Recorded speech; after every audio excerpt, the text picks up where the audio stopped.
Hello, and welcome to Season 2 of LTWS Backstage Chronicles. I'm your host, Jessica Perry, and I'm so excited to kick off this season's theme, a season of love and friendship.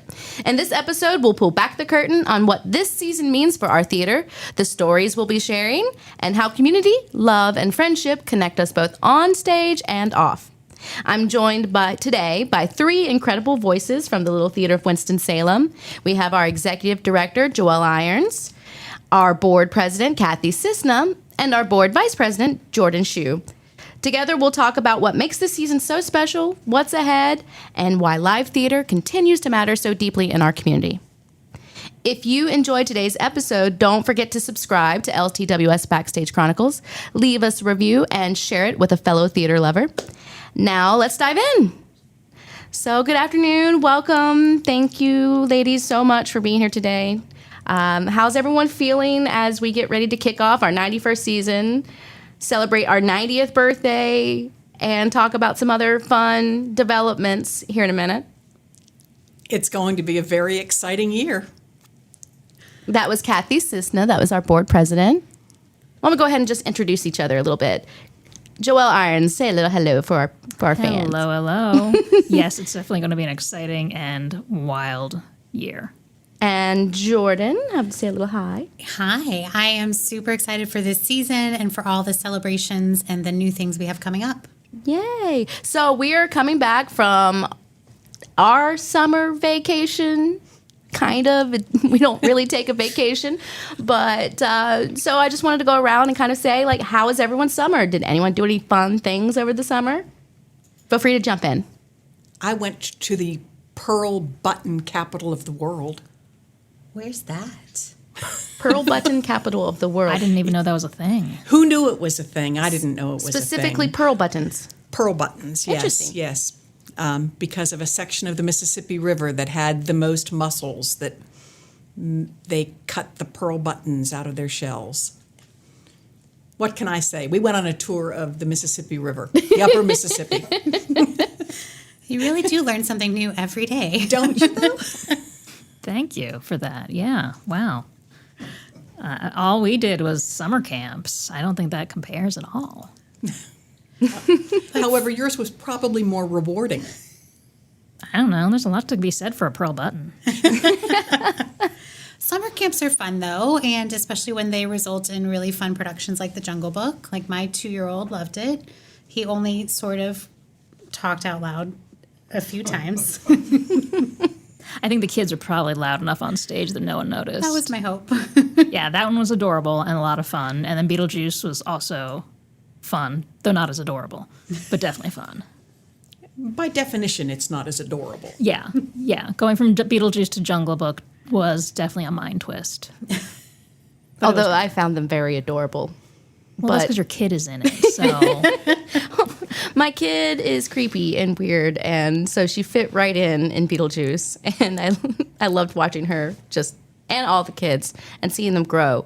Because we've had a lot of regular kids who aren't kids really anymore. And I'm going to cry. I'm going to cry. Oh my gosh. I can't believe they need parking spaces to come to class now. Yes. It's, my babies.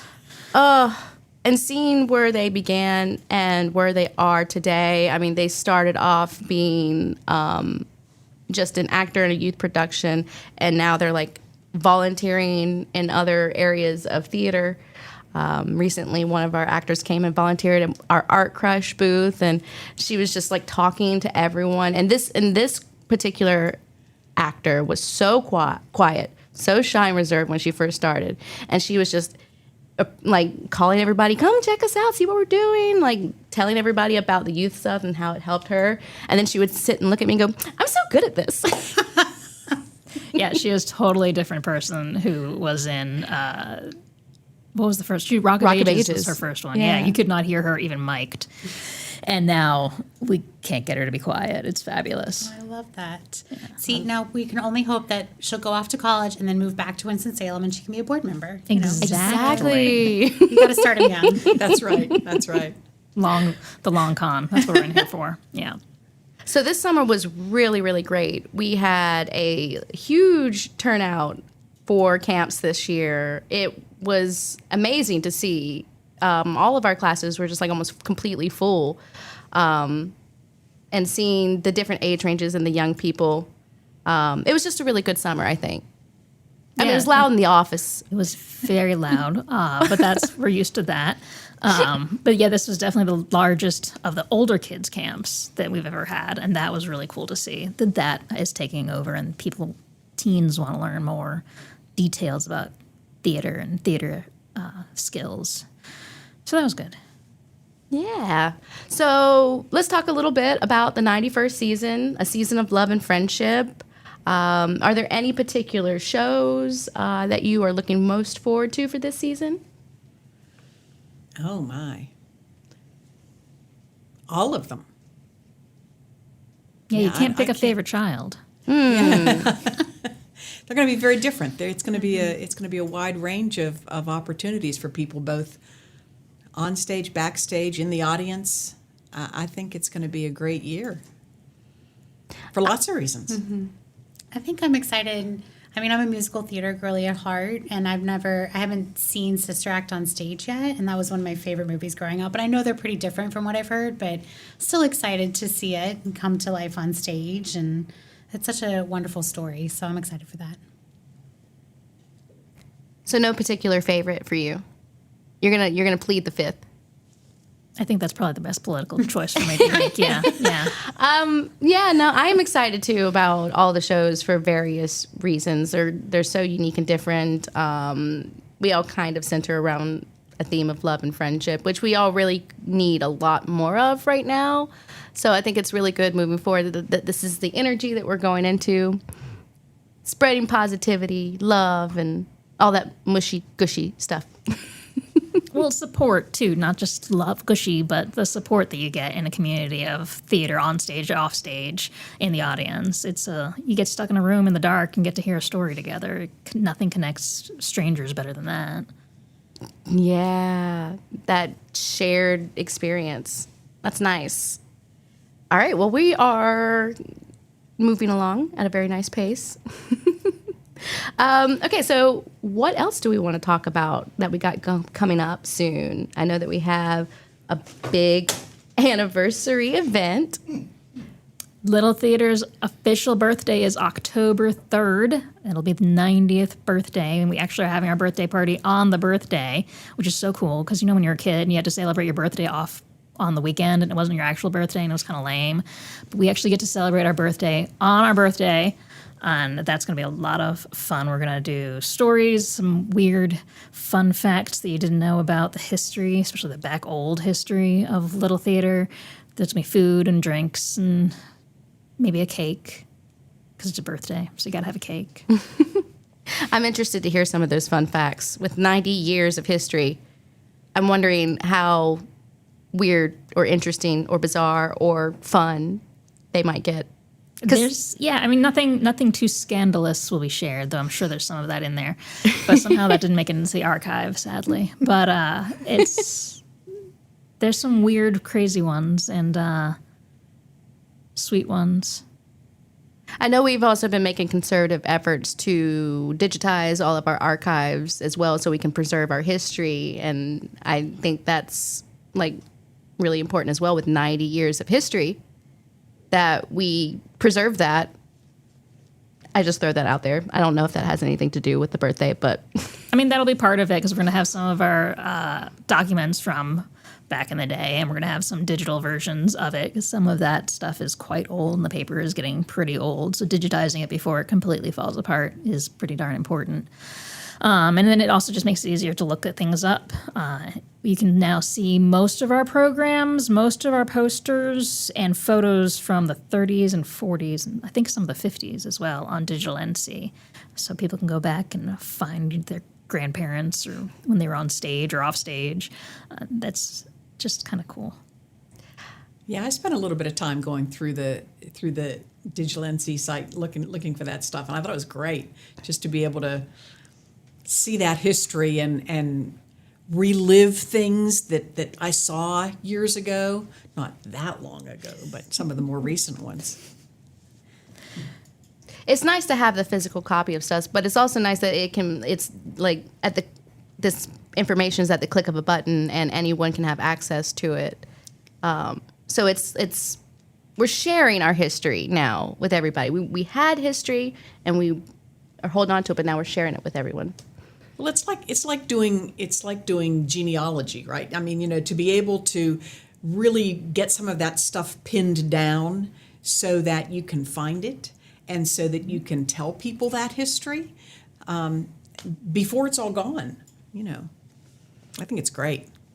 I'm hoping we get a really good turnout because I feel like while we have all this wonderful information in our archives, I feel like gathering our community for this birthday party, maybe we're going to get some of those other stories that we haven't captured that, maybe they haven't been around the theater in a little while, and hopefully they'll come back and celebrate with us and share some of those stories. Like, I didn't realize we used to do, like, essentially theater in the park, like out at Grayland. I didn't know that we used to do productions outside, like, every summer. It only happened like a few times, like 3 or 4 times, but that's so cool. Apparently, yeah, it's wild. You should ask Jim Knight. Can tell you all about when they did Joseph the Amazing Technicolor Dreamcoat at Grayland. Apparently, there were thousands of people came. It was only one or two performances. Still so cool.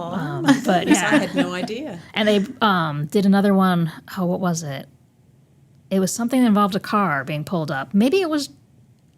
Oh, I don't remember what it was now. Shoot, he was telling me. They pulled cars like straight up to the stage because it was outside, so you totally Grease? could.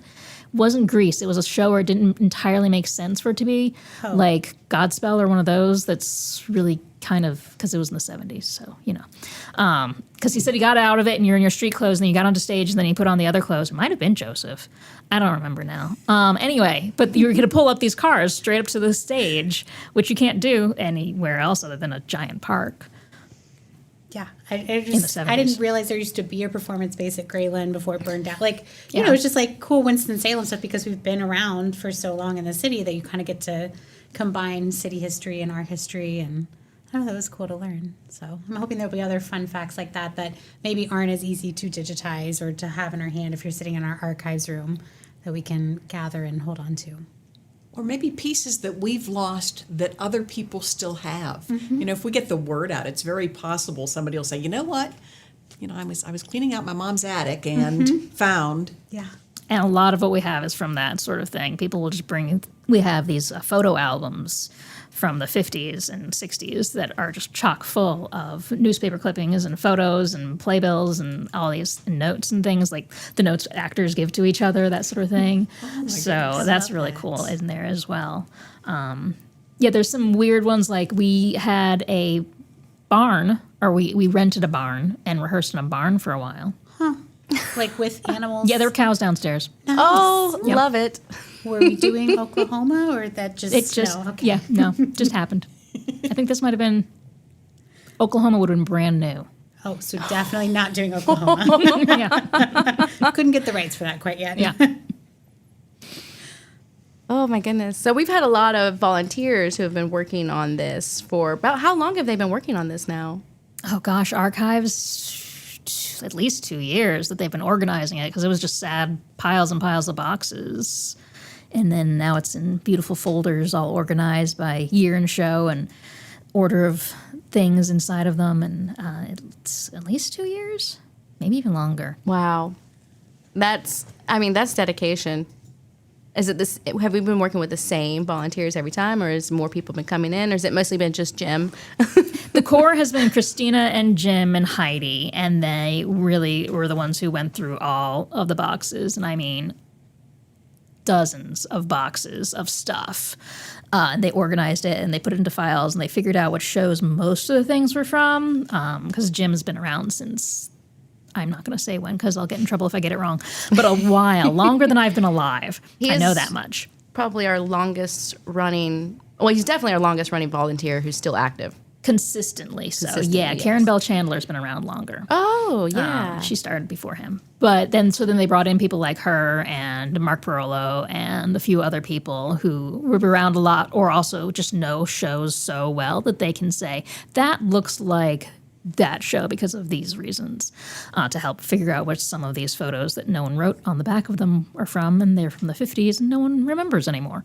So that's been helpful. And I think they have almost all of it in files now. I just imagine them in the 50s, like putting this stuff away, and they're like, "Oh, we'll remember who that is." Well, don't we always? We all do that. I'm like, It's no, write it down. You awful. don't know. We're going to be here for like decades and decades more. So now that we don't have physical pictures that we're all keeping, we'll have to remember to, tag things with names and dates, and so that when people find them, they'll know what they are. Don't just label it as, photo 642. Oh, that's a fair. That's fair to say. You don't think about the new ways of organizing and storing things in the digital world. It is totally different and kind of, I don't know, not as tactile, especially for photos. You can't go through the photo album and look at things. And I'm looking forward to getting some of our longtime volunteers and our way past volunteers looking at those photos at the birthday party and doing some of that remembering and telling stories to each other. And I'm hoping that'll be a big part of the party. And that's how we want to set it up, is with different stations of different things to go through. So a bunch of programs and a bunch of photos over in one space. And we're going to have a memorial in another space and all that kind of, some other things too. I'll probably just be spending the whole party like hovering and listening to people's stories. So if I'm like creeping near you during the party, don't worry. You're just ignore recording me. things. Just It's ignore okay. me. So do we want to talk about it?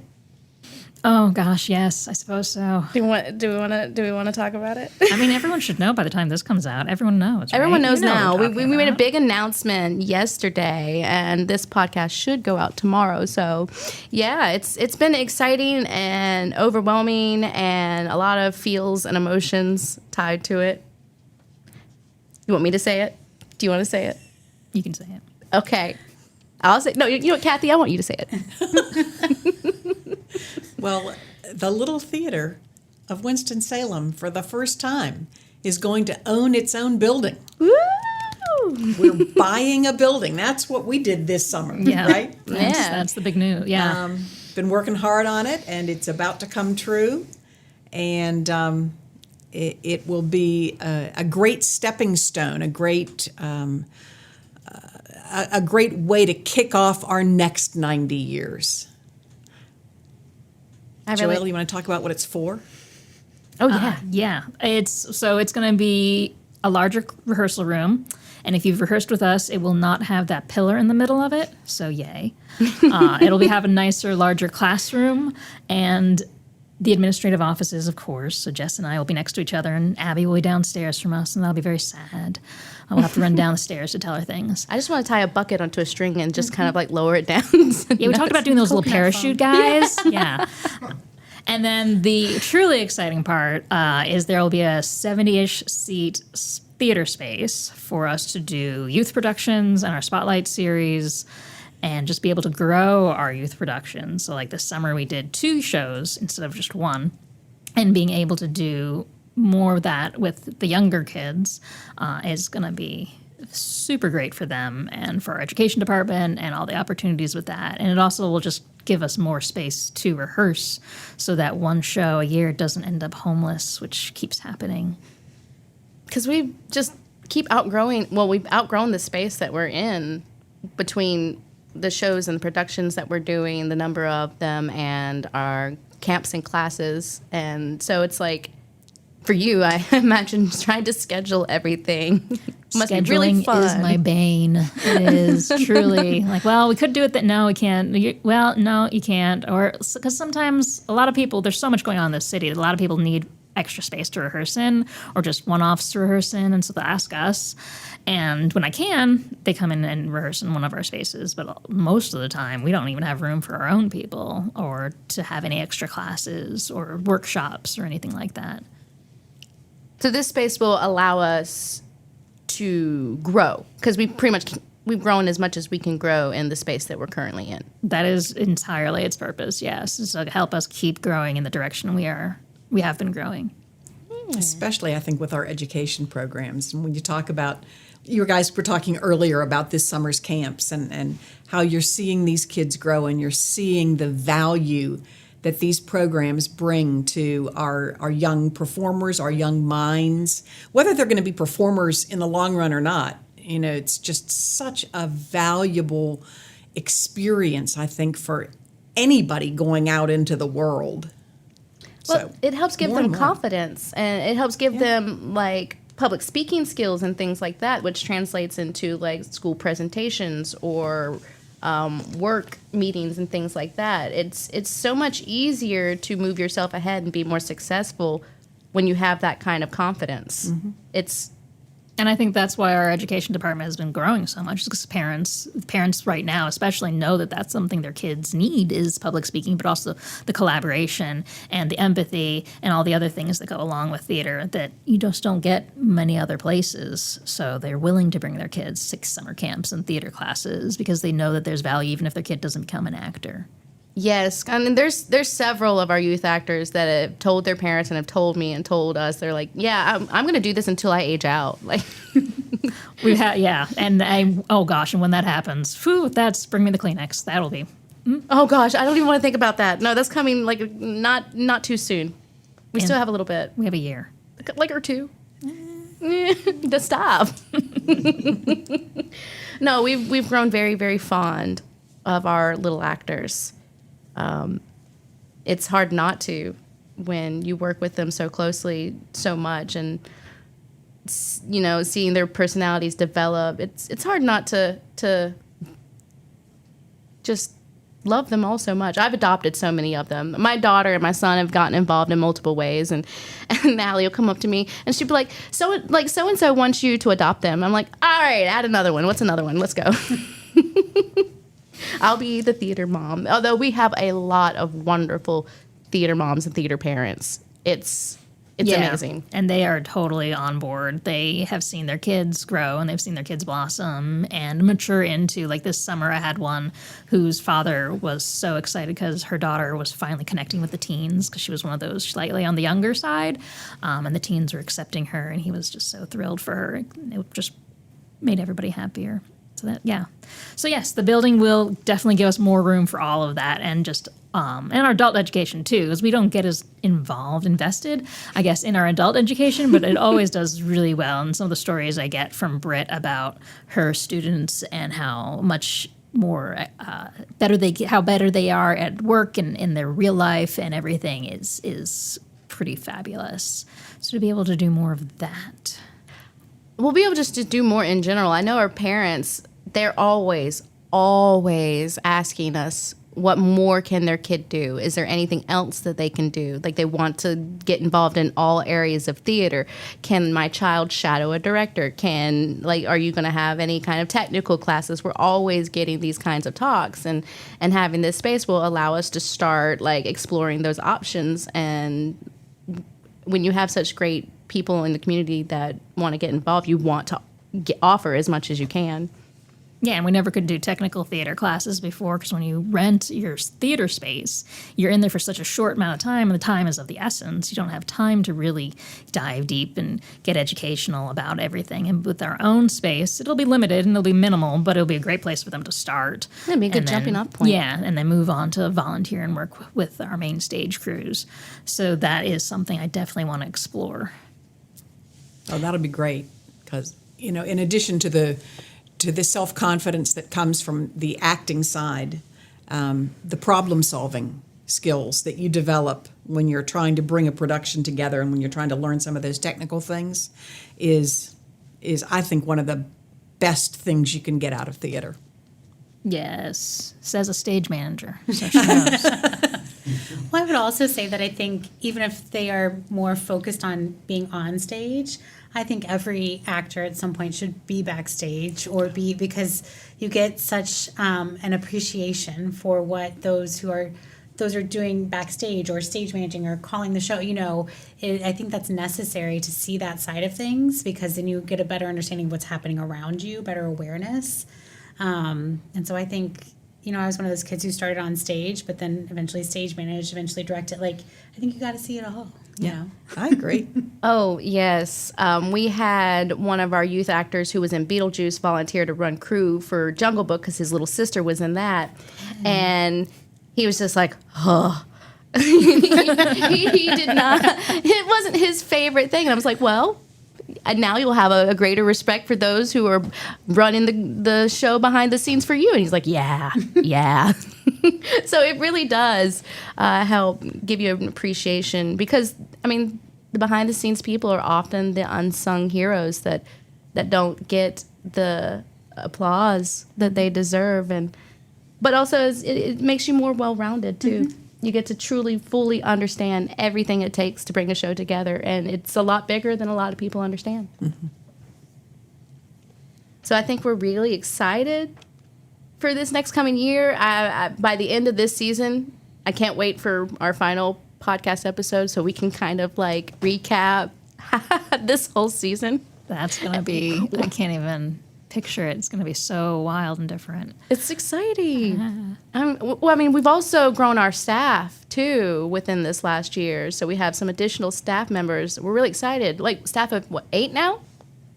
8, I believe? Technically, yes. Technically. Yes. One of them's a volunteer, but she's so invested. We call her staff. She's been here. And she's the one who's been around the longest. The longest. Too, of all of us. She should count for something. But yeah, that's the reason that we can go forward and purchase this building and have more programming and have more education is because we have enough staff to actually do all the things and do it well and do it in a way that makes everybody feel like they're working on a good show. Well, since I've been working with Little Theater, which has been 3 years now, I've seen it's just been consistent growth from the time I started until now, and we're continuing to grow. It's just we're pacing ourselves. We got a steady pace, and we're growing. And for an organization that's 90 years old, there's a part of me that's like, about time. We're good. But, I mean, it's better late than never, right? But don't you think that's really one of the hallmarks of what the Little Theatre of Winston-Salem has been? I mean, we haven't jumped into things before we were ready, and have taken the time to build slowly and to build the right way. Right. I think that's why this adventure into our office space, our rehearsal space. That's our first move. We're not doing something crazy like going out and trying to build beyond our means. Right. This is just going to be our next step, and then we get to plan what all the steps beyond that are going to be. And I think it's been exciting to watch and celebrating our 90th season and leading up to our 90th birthday, and then with this new building, watching our community that really is very strong around us. You know, Winston-Salem, the triad that just has constantly supported us for 90 years. Whether they stepped away or are coming back or have been with us that whole time. Well, probably not the whole time, but, a good chunk of that time. I think it's exciting to watch that support and watch everybody come out. And I think that's going to be a fun part of this season and what we're celebrating and the birthday and the new building. And it's just some of these conversations we've had around this new building have been really, I don't know, it's just really wonderful to see that support. You see all the studies about all the even professional theaters that are still struggling to get their audiences back since the pandemic, and ours has come back very strong and, really want to be a part of who we are and what we mean to this city. So I think that's another reason I'm super excited about this building and what it means for the organization. It's hard not to cry. Like, reading the comment sections on our the responses yesterday on the post on social media was just wow. It was amazing. And I think that's what Little Theater's always had the best support of, is just community support. It's always been their biggest asset, is the people who come and make sure it keeps going through 90 years, because you can't last 90 years as a community theater in a small city without the love of the community. And that definitely was shown yesterday. It was sure was. Very exciting. Yeah. I think we have a really, really great community. I'm incredibly biased, but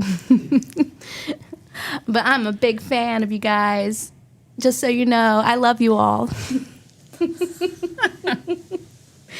Was there any final words that we'd like to share before we wrap up this episode? Anything about the 90th birthday, 91st season? Come play with us. Oh, yeah, and get your season packages. Go ahead and get those in. Don't forget about that. Yeah, that. And come see a show. Come celebrate a birthday party. We'd love to have you hang out with us. Join our community if you're not already a part of it. If you've been gone for a while, come back. The door is always open. Come share your stories, share your memories, help us put some of the pieces of our history puzzle back together again, and celebrate 90-year birthday and be a part of the next 90 years.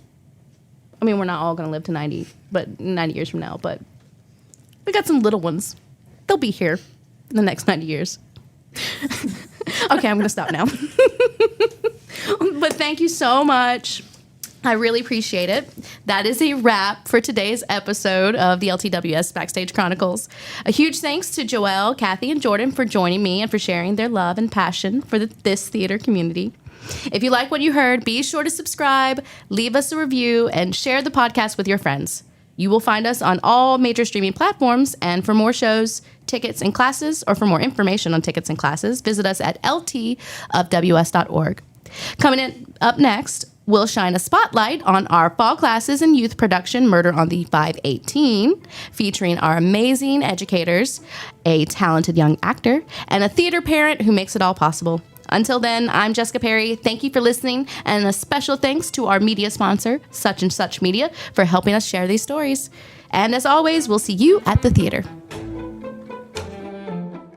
The views and opinions of this podcast are those of the contributor and not necessarily those of our distributors and hosting company. This podcast is copyrighted. Use of this podcast without express permission may result in alien blood-sucking plants taking over the world. You have been warned.